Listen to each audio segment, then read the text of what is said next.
All right, well, part two of the Procrastination series with me, Clare Flaxen. I'm a mindset strategist, a cognitive behavioural therapist, and my background is in all things mental health and well-being and mindset. So we're going to go deep into what is causing your procrastination, what it's really about, what's driving it, how it shows up for you, and then how to change it. If you haven't already, go watch part one where we break down how to understand procrastination in a different way that I think you'll find really helpful, and then stepping back and separating a bit from it so that you can change it, see it in a different light, and change the way you feel about it, the way you respond to it, and the patterns it sends you into. We're going to start spotting those patterns today. So I want you to grab a pen and a bit of paper. We're going to get interactive. You're going to get a little snapshot of how I like to teach my masterclasses and my workshops. If you haven't already, subscribe to the channel and you'll get all of the latest tips and mindset strategies as I put them up onto my YouTube channel.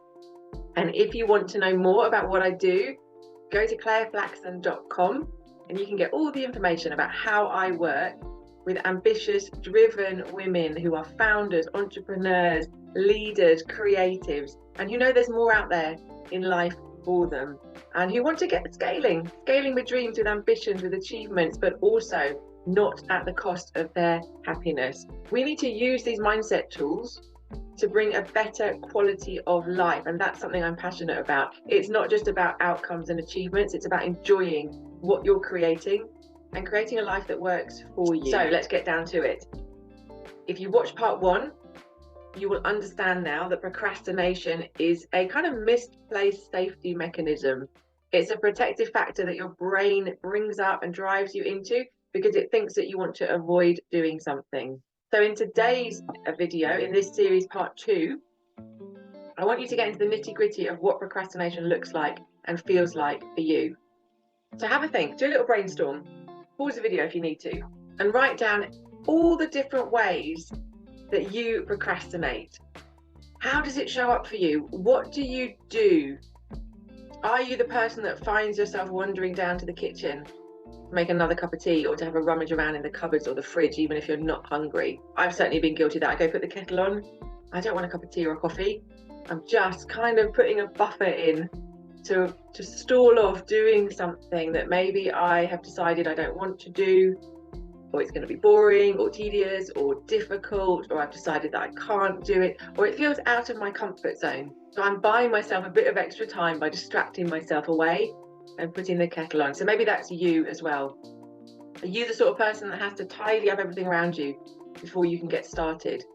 Or do you find yourself always bumping that thing that you want or need to do but aren't sure about? So anything else that comes along that feels maybe easier or less pressured or more familiar, that gets prioritized instead.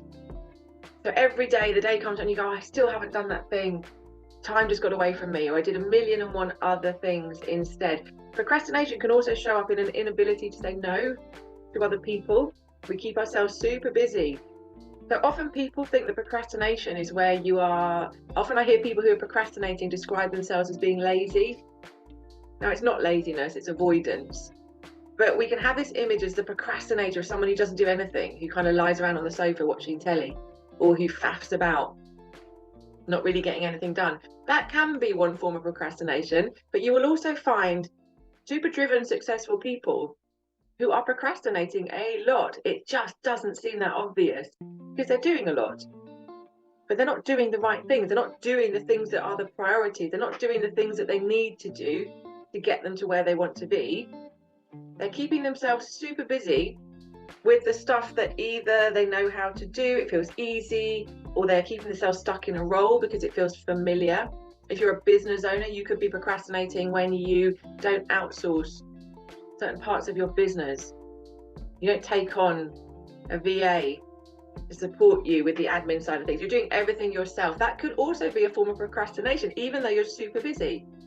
You are avoiding doing the thing that is the next big stretch because it feels uncomfortable. So write down all the different ways that procrastination plays out for you. What are your procrastination habits? Because you will have one or many. My procrastination pattern might look very different to yours. So let's get super clear on what yours is. Write down all the different ways that procrastination shows up for you and be really, really honest with yourself. The more you start stripping away the layers, the more you're going to start identifying things that you didn't even notice were procrastination. And what you will also notice is that as you start changing your procrastination behaviors, your brain is going to get super creative and come up with all kinds of weird and wonderful things to try and throw in your path to steer you off course. It thinks it's doing you a favor, but it's not. So we're going to change it. But be prepared for your procrastination patterns to maybe morph and shift a bit as you start confronting them. But start with where you're at now. What is it you do? What are your avoidance behaviors? And then add to this list as your procrastination gets a bit sneakier. When you've done that, I want you to look at the thoughts that go with it. And for this, you might want to either wait until you notice yourself procrastinating or think back to a time recently when you procrastinated. Picture yourself back in it, play it out in detail in your mind, and then ask yourself, okay, what's going through my head right now? Is there a narrative that's popping up? I can't do this. I don't know what to do. I'm not sure. It's not going to be good enough. What will people think? I don't want to fail. Don't want to make a fool of myself. It's going to be really boring. I can't change anything anyway, so why bother? What are all the automatic thoughts and beliefs that pop up either just before you procrastinate or whilst you're going into the procrastination? It could be that you play out images in your mind. Some of us are verbal and we have that inner narrative, that inner voice. Others of us are more visual. So you might see scenarios playing out of you being stuck and uncomfortable, of you not being able to achieve what you're setting out, of you deciding that something is going to be boring or difficult. Notice how it plays out for you and write those down as well. Anything and everything. If there's no logical reasoning, that's fine. Your subconscious isn't very logical. It doesn't reason. It just feels, it just believes, it just does. It is. So write down whatever pops up without judgment, but use that as your template to question what's really going on here. Is this really true? Do I need to listen to this, or could there be another way? And we're going to come on to that in the final part 3 of this series. But for now, spot your signs, create your procrastination pattern, create that blueprint of what you do, because you're going to refer back to it every time procrastination comes up, and you're going to see it for what it really is: procrastination, and nothing more than that. And finally on this list, I want you to have a think and write down the beliefs that you're holding about the conditions you need in order to do things. So a classic one of this is you've got something you need to sit down and write or work on, and you decide that until your desk is all clear or your room is organized, you can't possibly sit and do. We say that often, don't we? In order to clear my mind, I need to have an organized space around me. Now, whilst there's some truth in this, it is nice to have a organized, clutter-free space. It can make our thinking feel clearer and easier. So it's not a bad thing to want, but it's not a need. So see that as a preference rather than an absolute need, and test out whether or not it's true. So in this instance of I need my environment to be organized before I can get on and start, go the other way, do it differently. And we'll come into this more in the last series, but I want you to challenge those beliefs. Is that true, that everything has to be nicely organized before you can sit down and start writing? What would happen if you just opened up your laptop and started writing, even though there was mess around you? Show yourself that you can do it, that it's not true, and move it from a preference, from a need rather, to a preference. I prefer it to be like this, but actually the best use of my time right now is to crack on and get started. And I can do that even if it's messy around me, because follow that train of thought.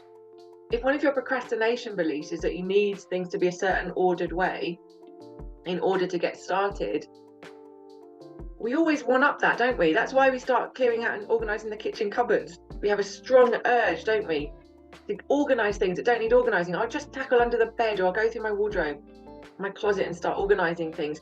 We start to feel like these things are really important. I'll just do that before I get started. Or I just need to have this organised, then I'll feel clearer in my head. So look at what the beliefs are that you're holding around the conditions you need before you can get started. It could be that you feel like you need to know everything there is to know. It could be that you feel like you have to have everything mapped out in tiny detail. It could be that you need to have everything cleared off your to-do list before you can get started. Whatever it is, challenge yourself and be honest. Self-reflection is all about self-awareness, and that requires you being honest with yourself. What are you doing? What are you believing you need to do before you can get started, in order to get started on the thing that you're procrastinating on? Write it all down, and we are going to start testing it out in the next part of this procrastination series. I nearly said workshop then. This is how I like to teach workshops. We get interactive. I give you some learning, and then I give you something to go and apply it to your real life, because that's where you see results. That's when it makes sense, and you have those penny drop moments where you start to just see it differently, and that leads you to feel differently and then behave differently. And that's the final thing we're going to write down today. I want you to see how it makes you feel. So when you are in that moment of wanting to procrastinate or procrastinating, or that moment where that fear is popping up, big fear, little fear, doesn't matter, how does it make you feel? What are the emotions that pop up for you? But also, more importantly, maybe, how do you feel in your body? You will have procrastination cues playing out in your body, and it's a really nice way to tune in and to spot when you're spiraling into procrastination, because the more you can spot these different points, the more you have opportunity to disrupt. And that's what we're aiming for. We're aiming to be disruptors in this process. So see what happens to you. Where do you feel it? Do you get nervous in your stomach and feel unsettled? Do you tense up? Does your heart start beating faster? Does your breathing change? Notice the cues, and then we're going to use them as information to then get disrupting. So come on over when you've done all of this and watch part 3, where we'll put everything together and help you to step out of the procrastination loop and get into productivity instead, or just making better choices about where you want to be and what you want to do.